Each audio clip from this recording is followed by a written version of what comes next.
Halo sobat-sobat review sekalian, jumpa lagi dengan gua Om Bagus di sini. Jadi di video kali ini gua akan menempatkan diri sebagai seseorang yang akan merekrut lulusan IT. Secara nggak langsung sebenarnya ini adalah video yang akan menjelaskan tuntutan yang harus kalian penuhi sebagai lulusan IT. Di sini memang gua sendiri sebagai ex HR dari BUMN dan juga lulusan IT. Ketika gua akan merekrut lulusan IT, entah itu sebagai orang HR dari BUMN, swasta atau startup, tentu akan ada kriteria-kriteria tertentu ya. Sebenarnya apa yang gua sampaikan di sini itu cukup mewakili banyak teman-teman gua yang sebagai user, teman-teman alumni, senior, sampai di channel ini gua bisa bahas soal konten edukasi, pendidikan tinggi, dan juga karir. Buat kalian yang merasa video ini cocok buat kalian, jangan lupa buat subscribe channel ini.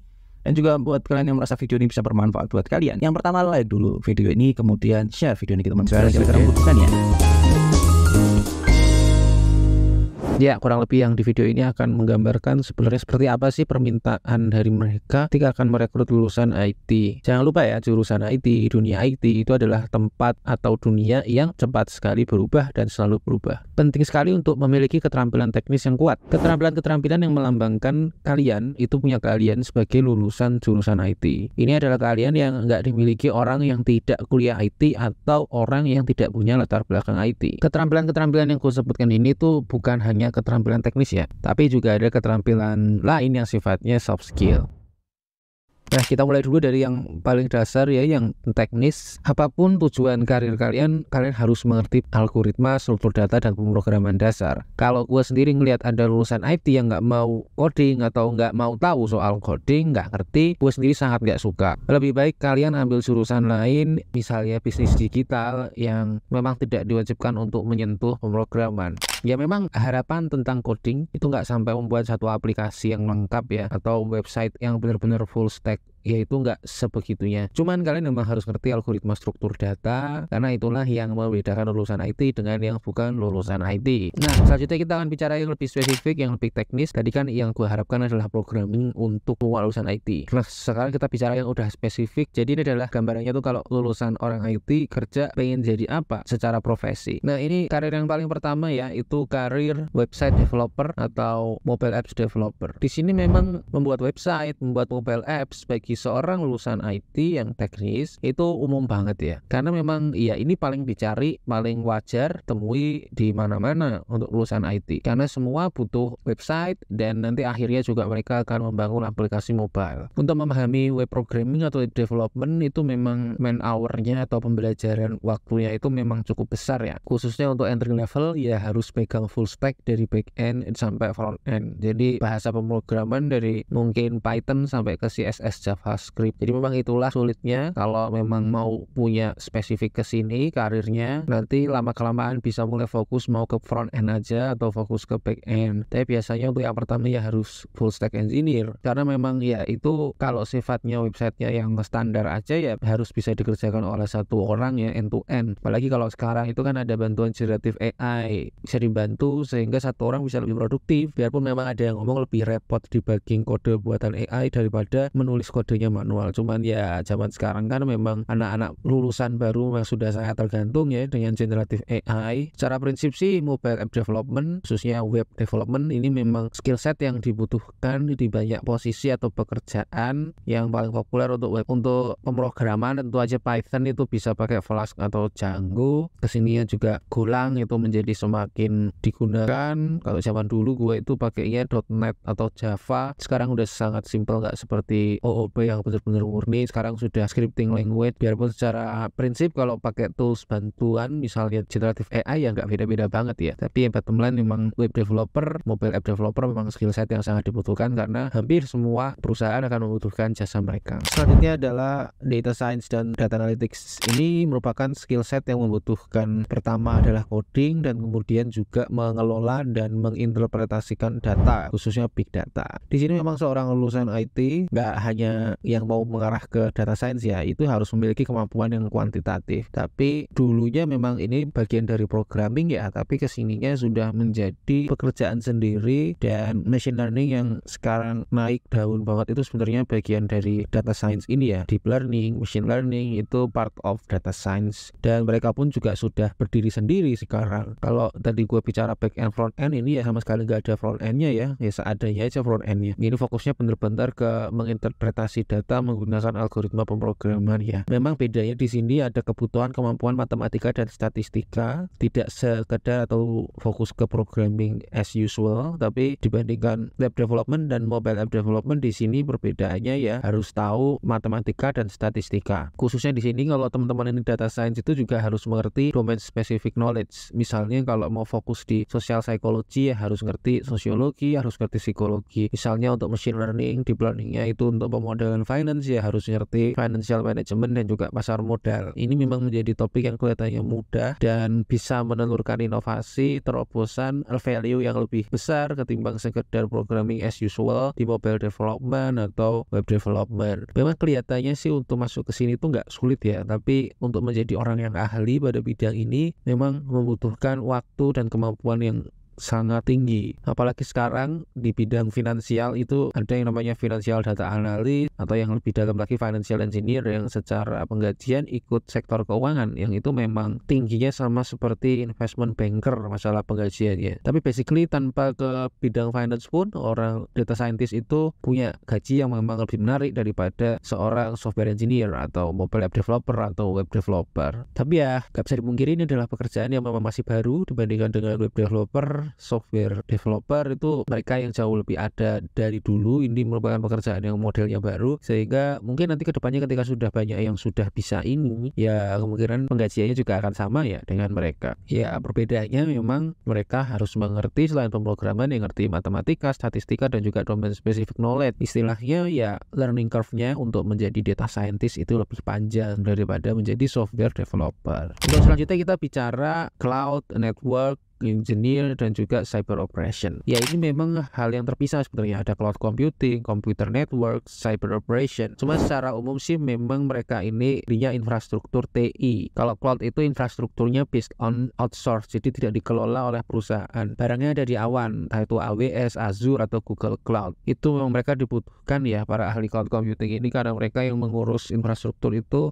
ada kalanya mending diberikan ke pihak ketiga aja daripada dikelola sendiri. Biarpun begitu tidak semua bisa diserahkan ke pihak ketiga ya, apalagi contohnya kemarin rame KPU yang datanya ditaruh di server di Singapura. Walaupun memang kenyataannya peraturan di Singapura itu lebih ketat daripada Indonesia, cuman tetap saja ada data sensitif, misalnya data finansial itu yang tidak bisa ditaruh luar seperti itu. Jadi ketika memang itu sudah harus dipegang sendiri, itulah peranan IT infrastructure engineer dan juga cyber operation yang mereka ini mengelola, mengatur jaringan infrastruktur di dalam organisasi, sehingga ketika mereka ada permasalahan, para cyber operation infrastructure engineer inilah yang paling mengerti soal pekerjaan infrastruktur di perusahaan. Mereka yang mengerti soal perangkat kerasnya, ngerti soal servernya, ngerti juga soal keamanan jaringannya. Ya memang ada dua ya, ada network engineer yang mengelola infrastruktur fisik, jaringan, dan juga ada para cyber operation yang memang dikenal sebagai white hat hacker. Jadi orang yang menjaga keamanan data, integritas sistem. Jadi kalau ada yang mau menyerang atau mencuri data, ya itu peran mereka untuk menjaga. Di sini memang semakin sedikit pekerjaan seperti ini karena kedepannya ya memang semakin banyak yang di-cloudkan. Tapi kalau teman-teman mau fokus ke sini, ya teman-teman harus punya sertifikasinya. Entah Google Certified Practitioner atau Cisco Certified CyberOps Associate. Itu memang kalau mau bersaing dengan pekerjaan yang semakin singkat, semakin sedikit, ya di bidang cloud computing, network engineer, cyber operation itu memang membutuhkan sertifikat banget. Kalau orang programming, data scientist itu mereka bisa menunjukkan portofolio mereka. Tapi kalau pekerjaannya itu fisik, misalnya dianalogikan orang teknik elektro, teknik sipil, ya mereka kan harus punya bukti kalau mereka mengerti dengan punya sertifikat. Buktinya mereka bekerja di sana jago atau enggak kan tidak ada, tidak seperti portofolio. Tidak bisa dibawa-bawa itu infrastruktur untuk dipamerkan ke pemberi kerja yang selanjutnya. Ya memang para cloud computing engineer, infrastructure engineer ya kurang lebih sama sama dengan orang teknik seperti itu. Jadi kalau punya lisensi ya kamu bisa membuktikan keahlianmu dengan lebih kuat. Selanjutnya kita bicara IT governance, IT audit, dan juga compliance. Jadi ini sebenarnya agak mirip-mirip ya, cuman kalau sekarang berdasarkan undang-undang yang baru, undang-undang perlindungan data pribadi, ada yang harus dipisah khususnya di bidang compliance pada proteksi data. Ada namanya data protection officer yang memang dipisah dengan IT governance dan audit. Cuman prinsipnya hari ini akan gue gabung dulu. Intinya tujuan mereka itu bekerja untuk mengaudit, mengelola proses bisnis dan risiko-risiko yang mungkin muncul atas aktivitas IT berdasarkan kerangka kerja atau standar internasional. Misalnya ITIL, COPIT, atau ISO 27001 tentang keamanan data. Itu memang banyak sekali ya poin-poin dan pengaturan yang harus dipenuhi pada standar itu. Gimana cara tahunya memenuhi? Ya pertama kita pastikan ada bukti pemenuhan. Setelah dibuktikan kita lihat ada prosedurnya atau enggak. Kalau ada ya prosedurnya diaudit apa benar prosedurnya dilakukan sesuai dengan apa yang tertulis. Jadi ini sebenarnya tidak terlalu membutuhkan kemampuan teknis seperti coding, tapi gimana caranya ngerti kalau ada pelaksana melakukan hal itu sesuai dengan prosedur atau enggak kalau dia sendiri nggak ngerti cara melakukan pekerjaan itu. Jadi memang ini menjadi salah satu poin kenapa pentingnya basic IT diperlukan di sini. Biarpun dalam konteks komunikasi teknis saja, tidak harus orang bisa membuat produk sendiri. Jadi gua ngomong ini salah satu part pekerjaan dari orang IT. Katakanlah memang orang accounting juga bisa mengerjakan hal ini, tapi sangat sedikit orang yang berani masuk ke sini. Misalnya information security audit atau sertifikasinya CISA atau Certified Information Security Manager atau CISM. Itu bisa banget diisi oleh orang accounting atau orang hukum. Cuma kemungkinannya lebih kecil.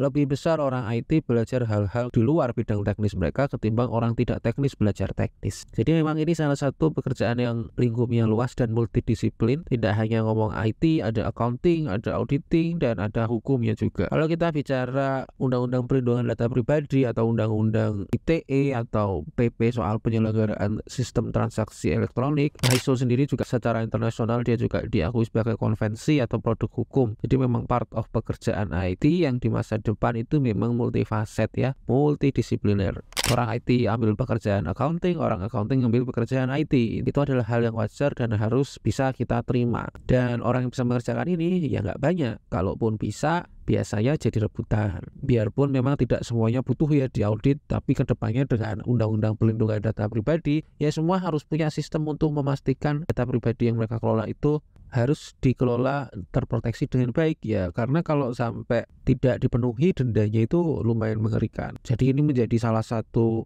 poin yang serem untuk perusahaan, tapi peluang untuk lulusan IT bisa masuk ke bidang ini. Kemudian product management. Product management ini sangat sering ya ditemui oleh orang yang di product manager ini adalah lulusan orang IT. Biarpun begitu, product management ini sebenarnya subset dari project management yang memang induk ilmunya manajemen, ya manajemen bisnis. Tapi memang di prakteknya kalau orang butuh product manager kebanyakan punya background di IT. Sehingga kalau kamu adalah lulusan IT ya kamu harus siap juga untuk menjadi seorang product manager. Kalau gue sendiri mencari product manager ya cari lulusan IT. Biarpun di kuliah IT tidak diajari product management ini. Dan gue yakin kalian yang mendengarkan juga banyak yang tidak diajari product management di kuliah. Intinya sih product management itu harus mengerti life cycle dari produk, dari membuat konsep sampai launching, dan pendekatannya itu agile, adaptive. Itu menggunakan framework Scrum. Jadi kalau kalian mau belajar ada sih namanya Manifesto Agile, guidebooknya juga guidebook Scrum itu ada. Dan memang sekarang agile itu sudah sangat dikenal sebagai part of life management, tidak hanya product management. Toolsnya yang misalnya Kanban board atau Trello itu bisa digunakan untuk selain software development, bisa juga untuk pembagian pekerjaan kantor biasa. Tapi kalau kita bicara product management secara spesifik itu ya pasti untuk pengembangan software development. Kalau project management beda karena menggunakan waterfall atau tradisional. Untuk mempelajari ini memang ada caranya sih, ada kursusnya. Tapi secara umum kalau sekarang paling terkenal adalah PMP. Kalau yang khusus Agile itu PMI ACP, Agile Certified Practitioner, yang memang itu terkenal karena baru lulus bisa jadi manager. Padahal sebenarnya nggak manager ya, manajernya itu namanya product owner. Product manager ini ya semacam supervisornya atau yang bertanggung jawab dalam proses pembuatannya. Dan kalaupun gua dikasih pilihan beberapa orang yang ingin menjadi product manager supervisor, tentu saja gue akan mencari yang sudah punya sertifikat ya, khususnya minimal PMI ACP atau CAPM. Kalau sampai PMP mungkin agak tinggi, tapi ya itu merupakan salah satu kredensial yang membuktikan bahwa kalian mengerti Agile Product Management, dan itu adalah wajib di pekerjaan IT zaman sekarang. Ya itu sih kurang lebih kalau spesifik orang IT, pekerjaan apa yang dicari dari Product Manager, IT Auditor, Cyber Operation Engineer, Data Scientist, Machine Learning, Web Developer, Mobile Apps Developer. Tapi sebenarnya itu mereka tetap membutuhkan keahlian yang sifatnya non teknis. Jadi gue bicara Product Management itu pun sebenarnya keahlian yang teknis, tapi ada juga yang non teknisnya, ada dan wajib dipahami ya. Yang pertama kita bicara masalah teamwork. Kalau teamwork itu jelas bisa dipelajari, tapi tidak serta-merta dipelajari dengan kuliah, dengan buku. Yaitu harus dipraktekkan dengan ikut mengerjakan proyek bersama-sama. Kalau bisa bekerja sama dengan orang dengan latar belakang ilmu, disiplin jurusan yang berbeda, itu akan lebih membuat kalian pede dengan kemampuan teamwork kalian. Dalam pengerjaan produk atau project, ya biasanya sih ada yang namanya tools seperti GitHub atau Trello, itu bagian dari Kanban ya. Itu tools yang sekarang in banget sama proyek. Tools yang paling mudah untuk zaman sekarang mau digunakan untuk pengembangan software. Kalau untuk komunikasi, ya kita bisa pakai Slack, Microsoft Teams, Zoom, atau berbagai macam tools. Tapi basically itu hanya tools ya. Teman-teman butuh kemampuan teamwork ini sebagai soft skill, kerjasama dengan orang lain, menjadi orang yang menyenangkan, nggak hanya jago secara teknis. Seorang teknis pun juga harus menguasai namanya komunikasi teknis, karena nggak semua orang teknis akan berurusan dengan orang teknis. Jadi zaman sekarang itu sering banget punya orang IT atasannya bukan orang IT. Gue sendiri juga kesel, susah-susah kuliah S1 teknologi kok manajer IT-nya orang finance. Tapi ya itu sudah terjadi, ya mau diapain lagi ya, harus diikuti dan kita harus ngerti gimana cara mengerjelaskan pekerjaan kita bisa selesai kapan, mana yang realistis, mana yang tidak. Walaupun sekarang yang bekerja sebagai seorang engineer listrik, ya harus menjelaskan sesuatu misalnya kepada atasan gue yang seorang teknik kimia, yang menjelaskannya secara non teknis, secara high level. Jadi orang ngerti konsepnya itu yang harusnya susah berhalaman-halaman menjadi sesuatu yang jelas dan mudah disampaikan. Ini berlaku juga untuk presentasi ya. Mungkin presentasi kalian pengennya yang detail, lengkap, 40 halaman isinya rumus-rumus, isinya metodologi, tapi ya kalau bikin presentasi itu harus simple, mudah dimengerti, bahkan untuk orang bodoh sekalipun. Banyak visualnya, kata-kata yang singkat, tidak terlalu banyak teks, dan harus dimengertiin oleh orang-orang yang tidak punya latar belakang IT. Selanjutnya kita bicara pemikiran ya. Pemikiran inovatif dan kemampuan problem solving. Jadi zaman sekarang kalau kita bicara coding doang ya kemungkinan besar dengan mudah digantikan oleh AI. Jadi kita harus mengerti membuat produk yang bagus, produk yang kreatif, produk yang inovatif. Dan kalau ada masalah di dunia nyata, ya kita harus mencari solusinya dengan produk kita sebagai orang IT. Jadi nggak bisa kalau pengen disuapin aja, Pak saya disuruh buat apa, saya bisa punya keahlian coding yang bagus tapi nggak tahu kalau mau disuruh bikin itu bikin apa. Ini sudah bukan waktunya menjadi tukang ketik. AI itu sekarang sudah lebih jago. Kita lihat Devin AI, kemampuan mereka sangat berkembang ya. Hanya dalam waktu 2 tahun mereka sudah bisa membuat aplikasi simple yang kalau anak baru lulus kuliah itu mengerjakannya lama sekali. Terus yang terakhir adalah etika dan juga masalah keamanan data, khususnya terkait compliance ya. Ini berarti ada pekerjaannya sendiri ya, tapi sebenarnya tetap aja pengaturan seperti ini. Contohnya kamu sebagai seorang IT infrastructure engineer disuruh mengelola data pelanggan secara sembarangan karena nggak ada yang mengaudit, perusahaannya masih kecil, ya udah disimpan aja, terus kamu disuruhin dijual aja ke dark web biar perusahaan dapat duit lebih besar, nanti kamu dapat persenan. Yaitu kalau kamu tidak mengerti etikanya ya bisa saja kamu lakukan. Biarpun begitu, itu adalah ada etikanya dan tidak hanya wajib diketahui oleh orang compliance, orang infrastruktur juga harus ngerti. Di contoh lain misalnya kamu kerja di startupnya butuh funding, kamu jadi seorang software engineer,